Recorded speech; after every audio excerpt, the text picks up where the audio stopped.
right. Mitch Colvin and Michael Dobbs. Let's see. We'll go alphabetical again. Mr. Colvin, you've got the first minute. Thank you, sir. First of all, I'd like to thank FTC, the Greater Fayetteville Chamber, and the other partners for this informative session on tonight. I would like to acknowledge my lovely wife and my daughter who are in the audience. I'd like to thank each of you who given me the opportunity to serve you for the last 2 years as your councilman in District 3.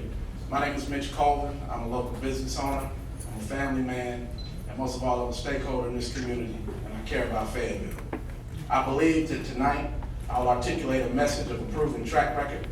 I'll tell you about promises that I made in 2013. I'll show you how many have been kept, and I'll inform you where we are with the ones that we're still working on. I need your confidence, I need your vote, and tonight I want to make the case that I'm the best candidate to continue to represent the members of City Council on District 3. Thank you. Mr. Dobbs. Good evening. I'd like to also say thanks to the Chamber and Fayetteville Tech for giving me this opportunity. I also like to say I don't disrespect anyone that serves the community, because I myself have served the Army for 30 years. I now work for the Special Warfare Center. I run the Green Beret course during the day. I am a process improvement specialist. When I came back from Fayetteville and got hurt, I went back to school and earned my MBA at age 40. I then went further and got my Lean Six Sigma qualification. I deal with data, and that is the missing link in Fayetteville. I am transparent, my character is irreproachable, and I will tell you, I will make a difference by using data and analytics. Vote for me, Mike Dobbs, District 3. Thank you. Okay, we will open with a question for both of you. The city's crime rate and efforts to combat it remain one of the top issues before the City Council. Has the city done enough to slow the crime rate? Do we have enough officers on our streets yet, or do we need to expand our police department? What other crime-fighting actions would you take if you were a member of the Fayetteville City Council? Mr. Dobbs, sir. All right, Jay, that's my priority. I build community watch groups. That's how I met Councilman Colvin. I have not only my community, but I also have 8 other communities that I assist with the crime prevention group. I take their Excel files, put them graphically on the wall, and I track crime. From Cotton, we were decimated in a tornado in 2009. I took that neighborhood that was crime-ridden, and now we have a 90% reduction in crime. Tangible results. I am an assessor for the Fayetteville Police Department that chose the sergeant from the last board, and I will tell you that community policing is very important. I talk with the department almost every day and the officers, and I will tell you it takes community to work with the police, and I will start a community active group that advises the police department. Thank you. Mr. Colvin. Thank you, sir. Have we accomplished our goals at this time? No, sir, we haven't. But we did take the bold step in giving Chief Medlock the resources and the manpower that he asked for. And that meant making a tough decision to go to our citizens and ask for a little bit more money so that he could hire the amount of people we need to give us the results that we expect. And as a result of that, we've experienced a double-digit crime reduction for the last 2 years, including my opponent's neighborhood that he just articulated. The 9% crime reduction happened under this watch. 47 new officers have not been fully staffed, but we're working on it. I don't think that Fayetteville got the reputation or in the predicament that it was in overnight, and we certainly can't fix the problem overnight. But we ask for your patience and your continued prayers as we continue to make our way. I think the main reductionary element of crime reduction is a good economy. And I think that as we put people to work, as we give more amenities for our children and more programs, I think we'll use that comprehensive approach to continue to experience great reductions in crime and a safer community. Thank you. Did you have a rebuttal, sir? Yeah, 30 seconds. Yeah, 30-second rebuttal, here we go. The problem with Fayetteville right now in crime is that nothing is tracked, nothing is measured. So when you talk to candidates, and I go to all the community meetings, it is, I guess, I hope, I want. When developing a plan to get police officers, they should have resourced the schooling. look behind the line on what it's gonna take to get the officers on the street. It's not managed if it's not measured. Thank you. Thank you, sir. Well, I just want to say that I don't have all of the metrics. I don't have all of the calculations. But what I do is as I go through my district and talk to people, I know the calls for police service are down. I know that some of the same corners that they were afraid to go out in the neighborhoods are now controlled by the police department and the citizens of this community. I know that we took 300 guns off the street. I know that we passed aggressive legislation and saved the lives of even one youth in our community, or we're experiencing an epidemic of youth gun violence at house parties. So those are the things that I do. Thank you. Thank you, Mr. Colvin. You get the next question. Of all the issues facing Fayetteville, what is your number one priority? Why is it your number one priority? And what are you going to do about it? Thank you for asking. My number one priority in this community is the economy and job creation. Too often I talk to too many people that are having too hard of a time in this community, getting their feet planted and providing a decent meal and shelter and food for their family members. So I want to put people to work. I think we can do that as a businessman. I understand the difficulties of a small business person and the challenges that we face anyway. But we definitely need to be partnered with our local government and our community to be supported in that regard. What I would do is continue to do what we've done in our district. We've pulled down the barriers and we've experienced an additional 100 jobs in District 3. We've paved the way and removed restrictions on our Uniform Development Code.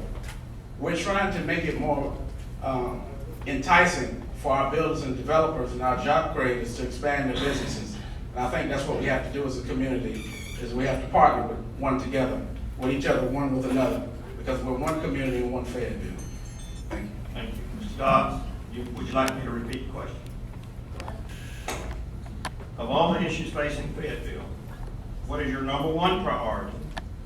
Why is it your number one priority? And what are you going to do about it? Number one priority is simple. We have to manage Fayetteville in this important time because we are on the cusp of change. You have to know what to do with the dollars and not just guess. And I will tell you, you bring measurements and metrics. I have already worked with the strategic planning and analytics, as Ms. Rebecca covered, and I work with her on developing dashboards. You can't just have an annual report or a quarterly report. You have to have a daily status on your goals, and they have to be smart, specific, measured, attainable. Realistic. You have to be timely, and you have to review those. That's not happening with the city. And that all fits into the small business community. I talked with the Alliance, reference why didn't we get the Rooms to Go store, where there's many issues there.